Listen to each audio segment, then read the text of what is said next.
இப்போ அந்த மகாராணியம்மா எதுக்கு கத்துனாங்கன்னு தெரிஞ்சுக்கணுன்னா, அதுக்கு முன்னாடி இந்த வைக்கோலுக்குள்ளே என்ன மறைஞ்சிருக்குன்னு நம்ம தெரிஞ்சுக்கணும். நான் வேணால் உங்களுக்கு நல்லா ஜூம் வச்சு 5 செகண்ட் டைமும் கொடுக்குறேன்.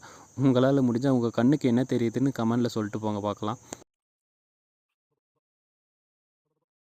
வேறு யாரும் இல்லை, நம்ம மகாராணியம்மா மறைஞ்சிருக்கிற லட்சணம் அப்படி. சரி வாங்க என்ன நடந்துச்சுன்னு போய் பார்ப்போம்.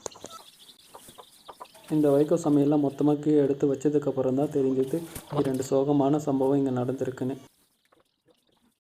அந்த விபரீதம் நடக்க 2 காரணம் இருக்குது. ஒன்று நம்மளுடைய அலட்சியம், இன்னொன்று இந்த மகாராணியம்மா மறைஞ்சிருந்து பண்ண வேலையினாலையும் 2 உயிர் போயிடுச்சு. நீங்களே பாருங்கள் அது என்னன்னு.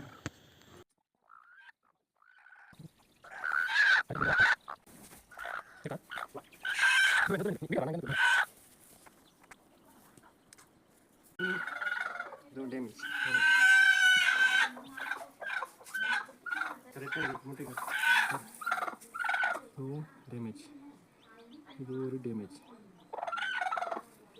இப்படி கோழிங்க மறைச்சி வச்சு முட்டைறதுனால இதுமாரி முட்டைகள் டேமேஜ் ஆகிடுது. எங்கள் வீட்டில் மட்டும்தான் இப்படி நடக்குதா, இல்லை உங்கள் வீட்டில் இந்தமாரி சோகம் நடந்துருக்குங்களா?